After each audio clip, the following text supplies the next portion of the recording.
You're listening to How to Win Friends and Save the Republic, a podcast from the National Association of Nonpartisan Reformers. I'm your host, Andy Moore.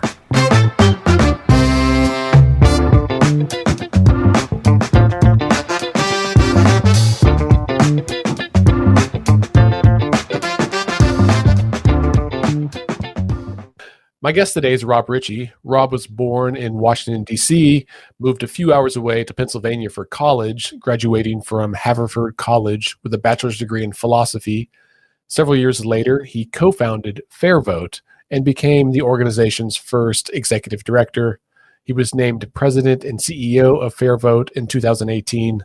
Along the way, Rob has worked for numerous congressional campaigns, spoken before the U.S. Department of Justice, dozens of state legislatures, and countless city commissions. His writings have been published in the New York Times, the Washington Post, the Wall Street Journal, and honestly, just about any other journalism outlet worth its salt. He's a frequent guest on television and radio programs, and today he joins us here for our inaugural episode of How to Win Friends and Save the Republic. Welcome to the show, Rob Richie. Thank you, Andy. I'm really looking forward to our conversation and really excited that you are leading National Association for Nonpartisan Reformers now as well. Well, thank you. Thank you. So, Rob, I want to talk to you a little bit about you and how you came to this reform work.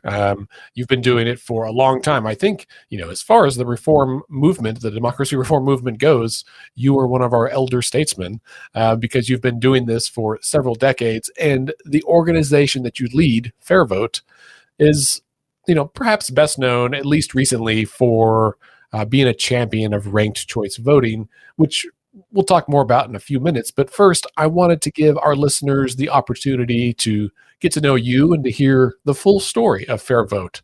Could you maybe start us by telling us a little bit about how Fair Vote came to be? Yeah, well, thank you. And it has been a long time. It's 29 years now. I was in my 20s now, so I still, it's hard to imagine now I'm the grizzled veteran, but that's true. And when I started, I was connected with John Anderson. So those who have been around a long time might recall that John had been a Republican member of Congress. In 1980, he broke from the Republican Party and ran as an independent for president in the year that Jimmy Carter was defeated by Ronald Reagan, and really had a lot of goodwill out there, even though he lost that election, and was just a truly dedicated reformer. And back in 92, Ross Perot was launching his campaign for president as an independent. And actually within weeks of our kickoff, where we had a first meeting in Cincinnati, Ohio, where there'd been a really exciting campaign to change the electoral system that I'd been part of, John had a piece in the New York Times saying, hey, it's time we should change our presidential election system to accommodate more than two candidates. And ranked choice voting was our solution. And that's been an idea that's been out there this whole time. We have worked on a lot of other issues. As you say, it has been a constant thread, and it speaks to, I think, our vision of what governs what we're trying to do, which is to think about how we can get to the root of defects in our electoral process, think about better elections, try to put big ideas out there. So say, is there a way to reform the Electoral College? Can we take on winner-take-all elections for Congress? And can we sort of crack this cycle of saying that anytime a third party or independent candidate runs, they're a spoiler and they shouldn't run? And can we somehow embrace a politics of choice and give voters what they want? And ranked choice voting has always been a good solution for that, and has gradually taken off until it suddenly took off in a whole new speed. And I think a lot of that is both just it always having been a good idea, but now it's easier to implement and people are seeing it in practice. And as they see it in practice, it's easier to make the case for the next place to adopt it. Sure, yeah. So has ranked choice voting been a part of the Fair Vote portfolio of issues from the very beginning, or was that a later addendum to what you guys were already working on? Yeah, it's what it was core to the beginning. Our driving mission, and still is can we change winner-take-all elections to some form of proportional voting? Today, that's embodied by the Fair Representation Act in Congress, which would both combine ranked choice voting and larger legislative districts in a way that opens up voter choice and better representation. But when you're electing only one person, like a president or a governor or what have you, ranked choice voting, instant runoff style, as we're seeing it passed in so many places, is, we think, the best way to do that. And it's proven and something that we have always worked on. Sure, yeah. So what are some of the other things that Fair Vote cares about that you guys are working on right now? I think this issue of how we can open up elections and representation in this time when the major parties are so fiercely combative and polarized and in essentially a doom loop of reaction to one another, where it's just getting worse every year. And when you layer onto that a winner-take-all single-member district election for Congress or for other offices where there's only one person representing you, most areas of the country kind of tilt one way, either red or blue, using the color patterns. And effectively, that makes the general election not matter, and only primaries matter, and only on one side, and only when a seat typically is up every now and then. And we want to have every election be one where voters can feel they can participate meaningfully every time, no matter where they live. And to do that, we think you have to change the single-member district system, change the way districts are drawn. There's a whole issue of gerrymandering, which of course you're very familiar with, that we take it to this extra step of saying, let's have just fewer lines to begin with. So there's more people representing each group of constituents, and then you can cut the pie so that 25% of voters can elect 1 out of 4 seats. And doing that kind of opens up every part of the country toward meaningful competition, real chances for third party and independents to win, or at least hold major parties accountable, and to allow sort of fuller expression of the major parties to be represented as well. So that's our big one. We've also contribute to the goal of a national popular vote for president, compared to the current electoral college system. And there's a state-based approach called the National Popular Vote Interstate Compact that we've done work on. We have done a lot to accelerate the idea that we can try to get everyone registered to vote, and no one who shouldn't be registered to vote getting registered, and just have very clean, full voter rolls with automatic voter registration procedures. But what we found is that as the democracy field has evolved and as it has gotten more people involved, we can kind of hone what we do best. And we think right now that our biggest contribution can be focusing on ranked choice voting and changing winner take all to something like the Fair Representation Act.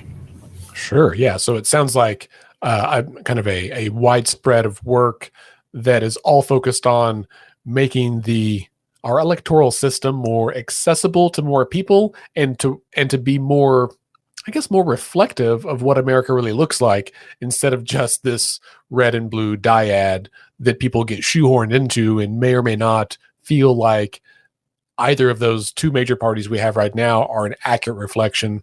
I know a lot of folks in the state that I live in, have interests in third party candidates, or at least the idea of third parties.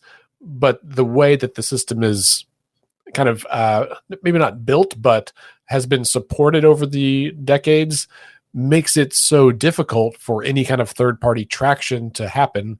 And so it sounds like through some of the reforms that Fair Vote is championing, that kind of diversification of our elections would be possible. Exactly. And it's one that we actually think we can get major parties to buy into. They're having enough troubles with the system as it is, to actually getting things done that they need to get done as well. And I think we are in a moment in history where these kinds of big conversations are possible. We've always brought an ethos of practicality, even while putting out the big ideas. So we've always wanted to win things. So, ranked choice voting started winning in cities, and Fair Vote had a big role in that. The first big win being San Francisco now 19 years ago. But it's had a string of victories since then. But, things that can move in states. And I think now is the time to think big. I think this next decade, we believe, is the time to really make some of the biggest changes we've ever seen in the United States. And it sort of comes that way. When we make big changes in the United States, it typically comes at a time of crisis and a time of opportunity. And that's where I think we are right now. Yeah, for sure. It is difficult. We've got two parties that probably try at different times to be the big tent party. And I think within both camps, you're starting to see folks saying, you know what, maybe we should have more than one, maybe more than one or two tents that if we're going to really capture everyone's beliefs and let them feel like they've got some agency in this election system, we need to make sure that the tents reflect the people, not just the people reflecting the tents. Yeah, and I think that's a good way to say it.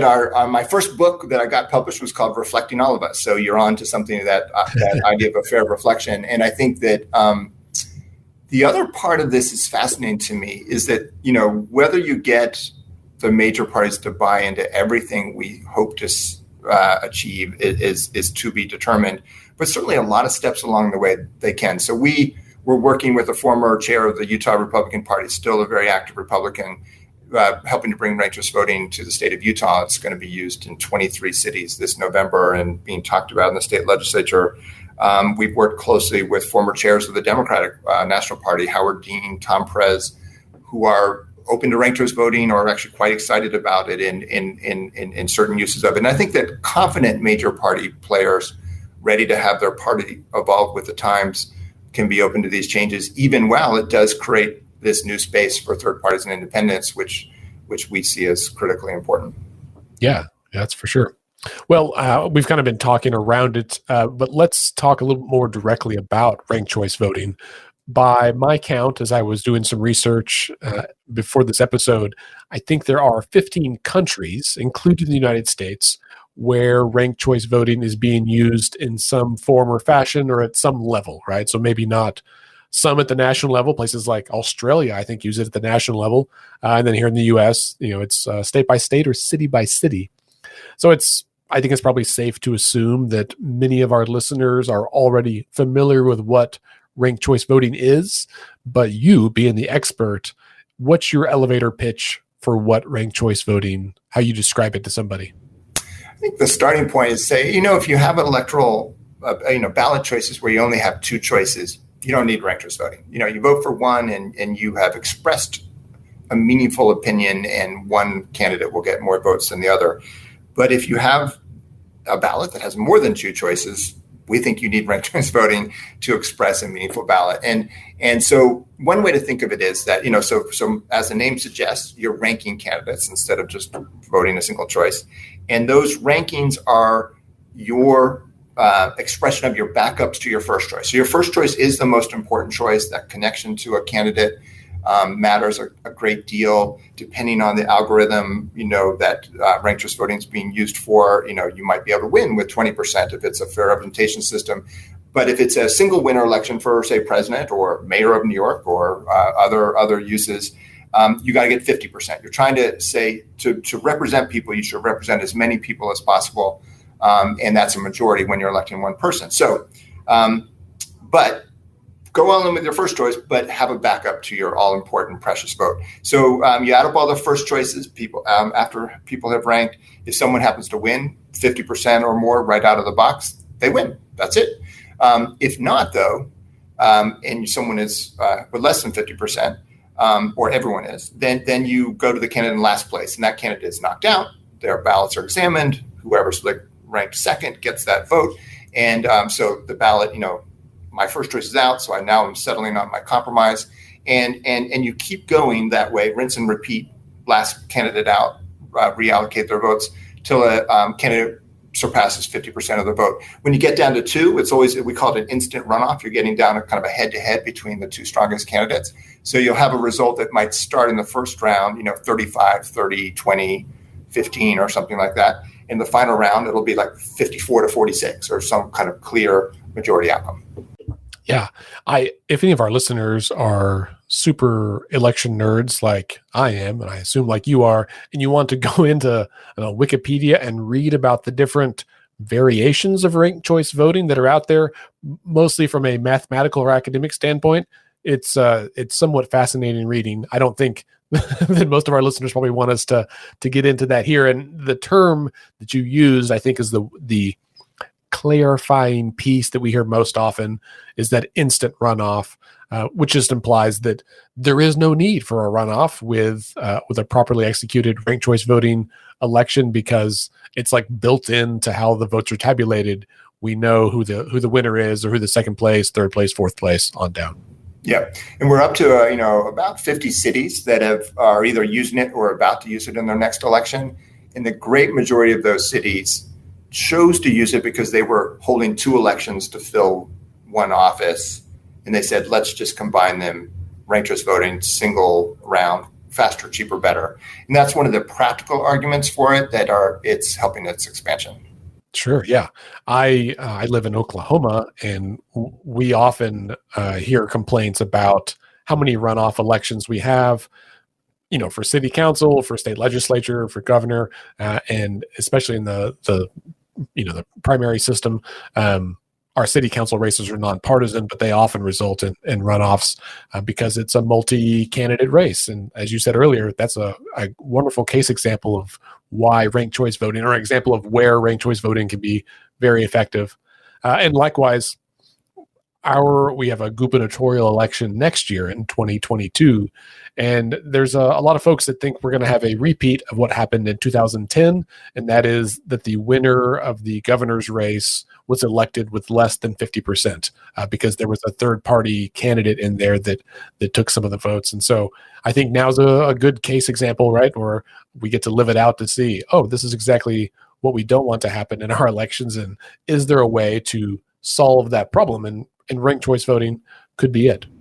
Yes, exactly. And you imagine like this sort of simple ballot with, let's say it's a November ballot and just 2 major parties and, a couple independents and third party candidates. And all the voter would need to do is be able to say, well, here's my first choice. And okay, I do have a second choice. I don't have to rank a second choice. It's an option. But if they have one that particularly if I'm backing a candidate, I don't think it's going to be in the top 2. I have that ability to do that. And then you have a clarifying instant runoff. And you don't have to do what some states do, which is actually have an actual runoff. And, like Georgia just had these runoff elections, and the first round was like 49 to 47 to 4. So because 4% of people voted for other candidates, they had to have everyone come back, take over 2 months, delay their seating in Congress. And all they really needed to have done is to have asked voters who their backup choice was that first trip to the polls. Right. Just at that 4%. Hey, who's your next choice? And we can get this done right now. Exactly. So certainly there's been a lot of widespread coverage about the use of ranked choice voting in the New York City mayoral primary election in June of this year. Can you give us some, I know you've been involved, so can you give us some perspective or insight on how successful that election has been? It was really remarkable. New York is a whole different magnitude of a large electorate going to ranked choice voting. They're only using it in their partisan primary elections in New York.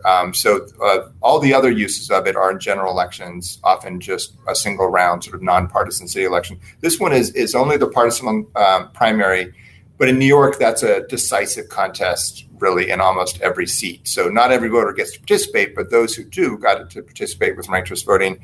And we had the highest turnout in a Democratic mayoral primary since the 1980s.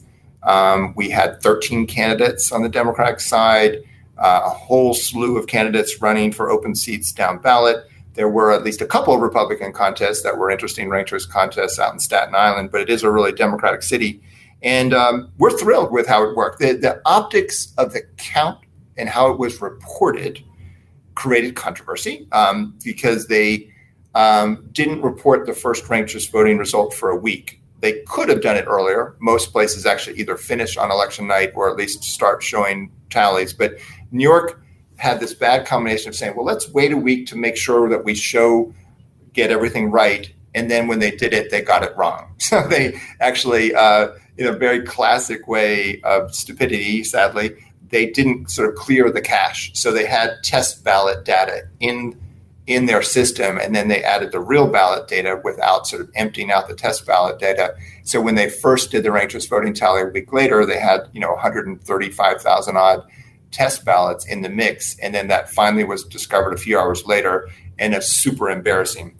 That was at the same time that the mayoral race was really close and highly tense. And so when people said, oh my gosh, the ballots were data. So that wasn't neither of those issues, a delayed count or having dummy ballots in the count were due to ranked choice voting, but sort of the the simple TV press kind of like jumped on that as an example of the system not working well. But they fixed the problem, did the results the right way a few hours later, and then got more final results when they finished all the absentee ballots, which takes a long time to count in New York. So we can really look at the numbers. And when you look at the fundamentals of this election, it was exceptionally strong for showing how ranked choice voting can work. That's tremendous. Yeah, watching the rollout of the results and the dialogue about, the success of ranked choice voting and some of the missteps by the election officials in New York City on Twitter was interesting, both from a national media perspective and from friends and colleagues who live there that are like, oh yeah, it was great to vote. This mess is somewhat normal, but they're getting through it, and we'll have a result here in a few days. And indeed we do. Yeah.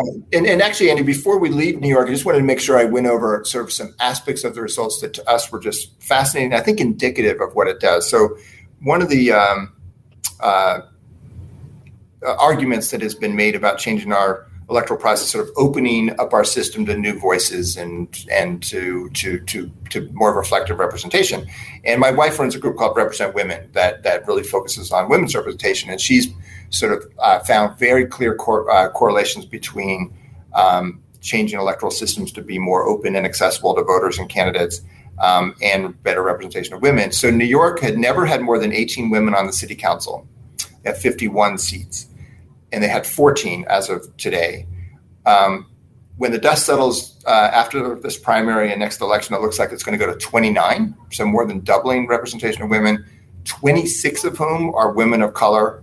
And of those, 18 are under 40, just reflecting kind of a whole new source of energy and new perspectives. And it's not like ranked choice voting favored them, it just created the space for them, right? It created the space for change. And no one was told not to run, right? No one was told, oh, you're going to split the vote. So you could say, no, I'm going to put my hat in the ring. And you had a lot of people, first-time candidates, a lot of interesting choices, and voters responded, and they're getting a lot of really interesting change in New York. Yeah, that's really exciting. I know one of the claims of success for ranked choice voting is that it would allow new and diverse voices to emerge, and somewhat by providing candidates with like a starting ground for those who might lack name recognition or the other resources to really get out there. And I think generally that means candidates who were not white males, as it tends to dominate in politics today in most places, that they would fare better. And it sounds like we saw that actually happen there in New York City. Yeah, I think we can so often see politics become a reinforcing of conventional wisdom, right? And it's like you have a single choice. You shouldn't waste it on someone that can't win. People should wait their turn to run, and that just was thrown out of the equation. And I think that created that space for some just fascinating, really historic results. Yeah.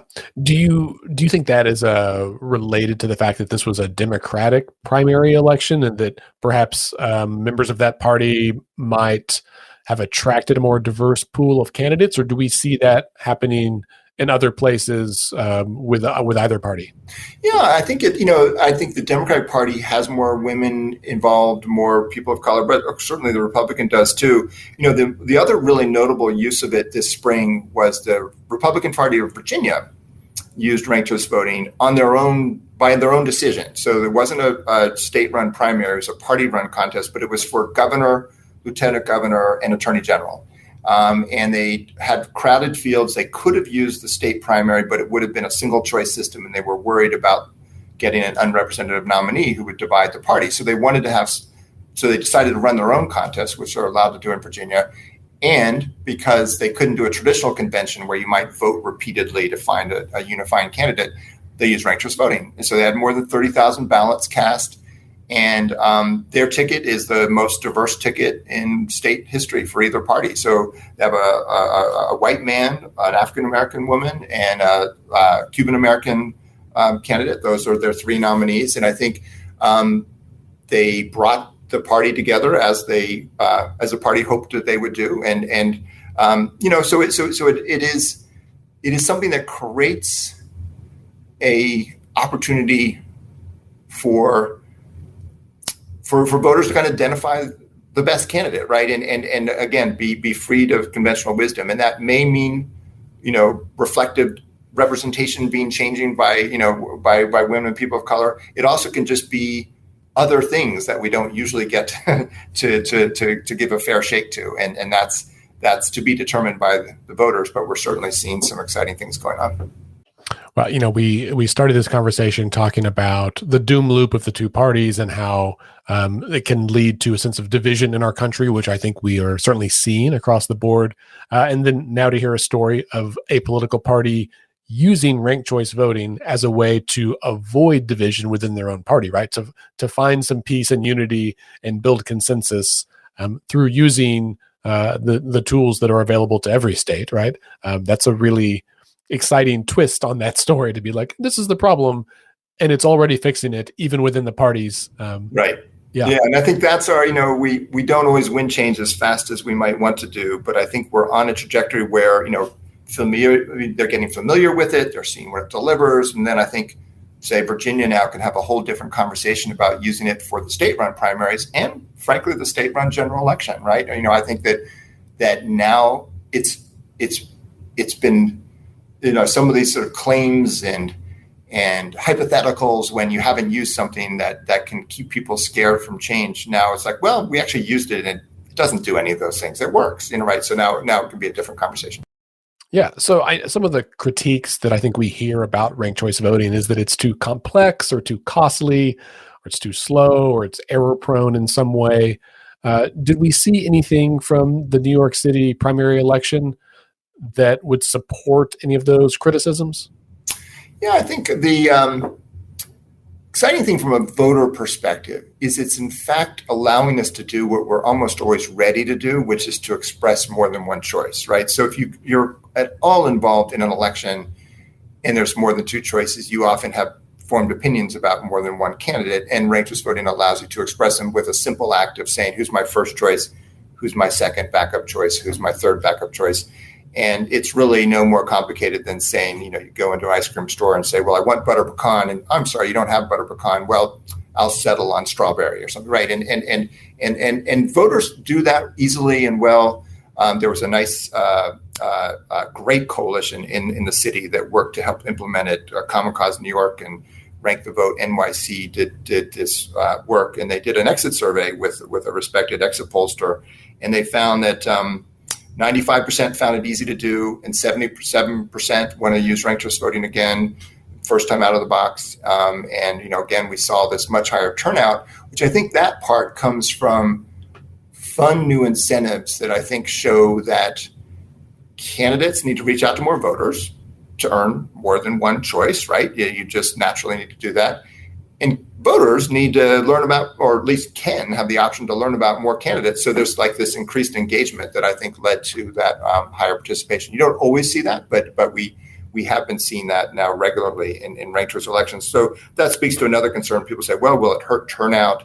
No. Will it lead to some groups voting more than others? It doesn't seem to do that. It really creates a kind of a win-win for everyone. Now you have to do work to implement it, and that's a transition. We have a kind of a lumbering, cumbersome voting equipment kind of industry in the United States, and but they're finally adapting. But New York City, did have to iron out the kinks in the implementation, as I was telling about the way they reported the results poorly the first time out. But that, again, it isn't ranked choice voting, and it is something that, we're seeing jurisdictions do well. So you have to be attentive to the details, not expect anything to be perfect, because sadly in this world, nothing is, except, maybe your partner is or something, but that we can recognize that it's making real improvements and it's working, and that's what we've been hoping to see. Yeah, those exit poll numbers I think are just outstanding, and they speak for themselves at the voters' response, right? And I think a lot of groups are dismissive of voters, right? Like by and large, voters are smart. They can figure things out. The ice cream example always makes a lot of sense, and I think there's a lot of potential there. So I wanted to, before we wrap up, I want to talk about a couple of things. One is just to check in on Maine, because I know a lot of folks know that Maine has ranked choice voting, but I often get questions of like, well, did they get it and they did away with it? Where's the status on Maine?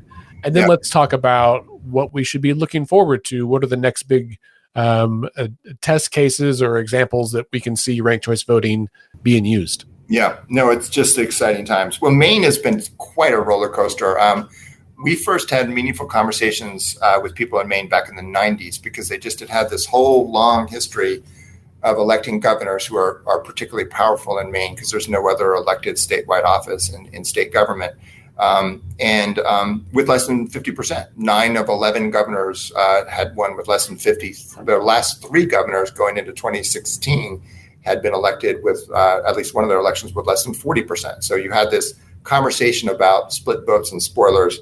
And there was an exciting homegrown effort in Maine that we were able to support from afar, back when this movement was still a little smaller, and won on the ballot in 2016. And then they ran into kind of implementation issues, some legal, controversial legal rulings. The legislature sort of threw up their hands and pressured by the governor who didn't like it, effectively repealed it. But Maine, fortunately, that was in 2017.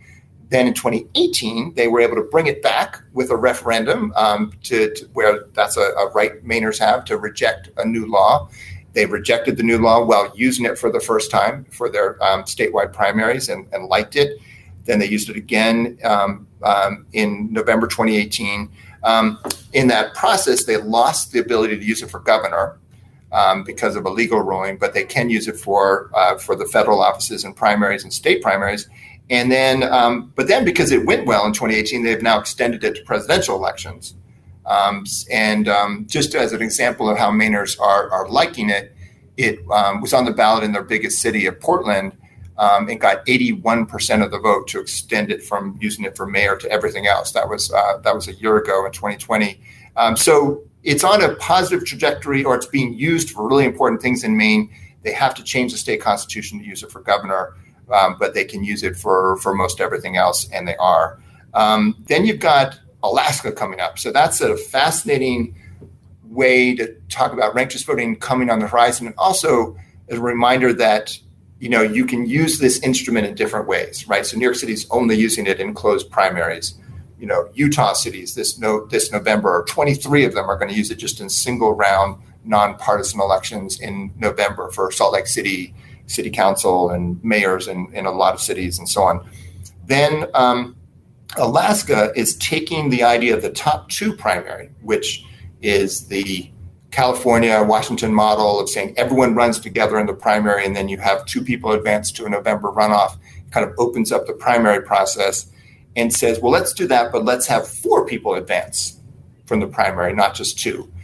So you have this very open process at that first level. 4 candidates advance. You still have a lot of choice in November. You have a write-in too, if you want to use that. And then you use ranked choice voting in November. So that's going to be used for really big elections, U.S. Senate election, where Lisa Murkowski is expected to seek re-election and face a lot of competition from both her left and right. You've got a governor up for re-election who will be elected in that system in all their state legislative districts. And then in 2024, Alaska, like Maine, will use it for presidential elections. So that's a big state to watch and see that new model to see the impact it has. I'll say that that originating goal for Fair Vote of combining it with multi-member districts to create a proportional system, that's getting some more traction as well at the local level. The city of Albany, California, voted 73% to go to that system last year, and you've got a handful of cities using that. And the conversation's really happening more and more in Congress around this idea of the Fair Representation Act, which a number of members of Congress are now supporting. And I think as we go through this really appalling cycle of gerrymandering and redistricting, which is just going to expose winner take all at its worst, I think that conversation about the Fair Representation Act as an application of ranked choice voting is also going to heat up too. So there's a lot of things going on that we're excited about. Yeah, that's a lot. I hope we can have you back in the future, Rob, for updates on some of these, especially as we see how it's used in places like Utah and Alaska. Really exciting things happening. Thank you so much for being here today. Rob, where can our listeners go if they want to learn more about you, about Fair Vote, or about ranked choice voting? So we are on the web at fairvote.org. I'll say that we are really excited that so many state and national allies are working on the issues. So one thing we're doing these days is working with more and more of the rising number of state groups that are built around ranked choice voting. So you can come into find them through FairVote or other groups in that are working on this. But we have regular phone calls and Zoom calls and interactions among this sort of growing network of state groups that are really making things happen, and then big national groups that are part of NANR, the leading groups working in this field, United America, Represent Us, and others, and we're really, I think there's a nice team these days working together to make change happen. So, but come to fairvote.org to check what we're up to. Super. That's great. Thanks for being here, Rob. Thank you, Andy. Thanks for listening to How to Win Friends and Save the Republic. This podcast is a program of the National Association of Nonpartisan Reformers. For more information about our organization and details on how you can join, please visit our website at nonpartisanreformers.org.